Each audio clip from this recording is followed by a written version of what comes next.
आज Doubtnut app download करें। Doubtnut पर अपने सभी गणित, रसायन विज्ञान, भौतिक विज्ञान और जीव विज्ञान के डाउट्स का करो सफाया।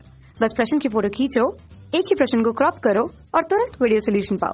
अभी डाउनलोड करें। हेलो डियर स्टूडेंट, आज का हमारा प्रश्न है निम्न में से कौन लुईस अम्ल नहीं है। तो सबसे पहले हम देखेंगे कि लुईस अम्ल क्या होता है।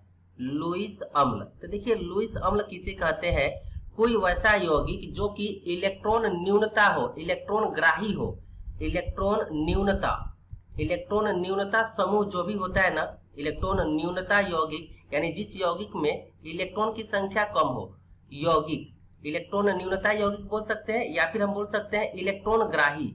जो इलेक्ट्रॉन ग्राही होते हैं यानी जो इलेक्ट्रॉन ग्रहण करने की क्षमता रखता है उसे लुईस अम्ल कहते हैं। यानी जिनके वाह्यतम कोश में 8 इलेक्ट्रॉन से कम हो उसे क्या बोला जाएगा, इलेक्ट्रॉन ग्राही बोला जाएगा, इलेक्ट्रॉन ग्राही। तो जो इलेक्ट्रॉन ग्राही समूह हो ना, यौगिक हो या तत्व हो, उसे क्या बोलेंगे, लुईस अम्ल कहेंगे। या फिर जिसके वाह्यतम कोश में अगर 8 इलेक्ट्रॉन आ जाए तो 8 इलेक्ट्रॉन आने के बाद आपको क्या चेक करना है कि डी कक्षक रिक्त होना चाहिए, यानी डी कक्षक रिक्त डी कक्षक होना चाहिए, उसमें रिक्त डी कक्षक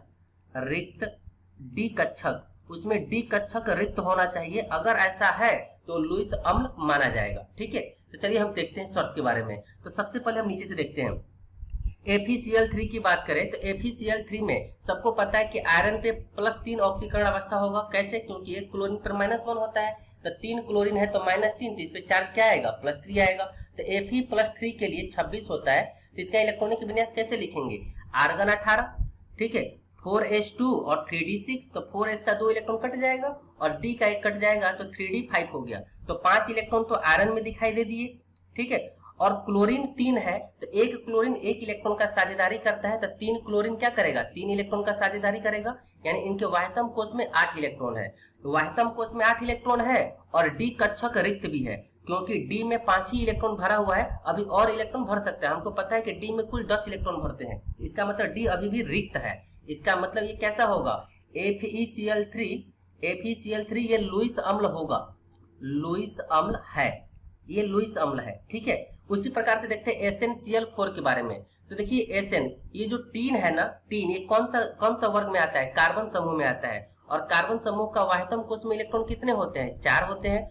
और क्लोरीन, चूंकि क्लोरीन साइड में है, साइड वाला परमाणु है, तो क्लोरीन 1 इलेक्ट्रॉन की साझेदारी करता है, तो 4 क्लोरीन कितना इलेक्ट्रॉन की साझेदारी करेगा, 4 इलेक्ट्रॉन का। यानी इनके भी वाह्यतम कोश में, केंद्रक परमाणु के वाह्यतम कोश में कुल कितने इलेक्ट्रॉन है, 8 इलेक्ट्रॉन है। और देखा जाए तो Sn के पास डी कक्षक भी रिक्त होता है, तो मैं लिख सकता हूं कि SnCl4 इनके पास भी डी कक्षक होता है, इनके पास भी रिक्त डी कक्षक होता है। मैं यहीं पे लिख लेता हूँ, रिक्त डी कक्षक, इनके पास रिक्त डी कक्षक है। इस वजह से ये भी कैसा व्यवहार करेगा, लुईस अम्ल के भांति व्यवहार करेगा, ठीक है। अब देखते हैं AlCl3 के बारे में कहानी देखते हैं।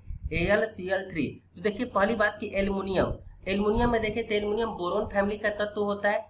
तो वाह्यतम कोश में कितना इलेक्ट्रॉन होगा, 3 इलेक्ट्रॉन होता है। और 3 क्लोरीन है साइड में, तो 1 क्लोरीन 1 इलेक्ट्रॉन की साझेदारी करता है, तो 3 क्लोरीन 3 इलेक्ट्रॉन की साझेदारी करेगा। मतलब वाह्यतम कोश में कितने इलेक्ट्रॉन है, 6 इलेक्ट्रॉन, जो कि 8 से कम है। तो 6 इलेक्ट्रॉन है, मतलब ये इलेक्ट्रॉन न्यूनता समूह है, मतलब इलेक्ट्रॉन ग्राही है। इस वजह से ये कैसा होगा, लुईस अम्ल होगा। और दूसरी चीज देखा जाए तो इसमें डी कक्षक रिक्त होता है, इसमें भी रिक्त डी कक्षक होता है, रिक्त डी कक्षक होता है, रिक्त डी कक्षक, इसमें रिक्त डी कक्षक भी है और इलेक्ट्रॉन 8 से कम भी है, तो ये इलेक्ट्रॉन ग्राही हो गया। इस वजह से ये भी कैसा व्यवहार करेगा, लुईस अम्ल के भांति व्यवहार करेगा, लुईस अम्ल। तो ये वाला भी हमारा क्या हो जाएगा, लुईस अम्ल होगा। तो ये भी गलत, ये भी गलत, ये भी गलत। तो अगला देखते हैं AlCl3.6H2। अब ए में है हमारा, ए में AlCl3.6H2, AlCl3.6H2। तो देखिए यहाँ पे जो जल है,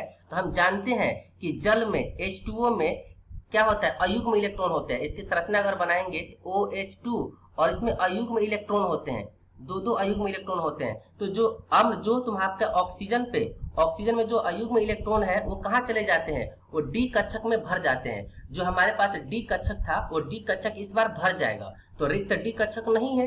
जब रिक्त कक्षक ही नहीं होगा डी कक्षक, तो कैसा भांति व्यवहार करेगा? ये लुईस अम्ल की भांति व्यवहार नहीं करेगा। ठीक है, इसको लिख लेते हैं। तो देखिए AlCl3 में जो 3D कक्षक है वो ऑक्सीजन द्वारा इलेक्ट्रॉन युग्म से भरे रहते हैं, इस वजह से ये लुईस अम्ल की भांति व्यवहार नहीं करेगा। तो हमसे पूछा गया था कौन लुईस अम्ल की भांति व्यवहार नहीं करेगा, तो कौन सा हो जाएगा? Option number A.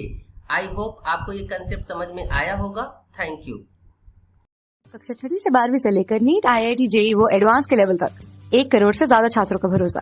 आज ही डाउनलोड करें डाउटनेट ऐप या व्हाट्सएप करें अपने सारे डाउट्स 8400 400 400 पर।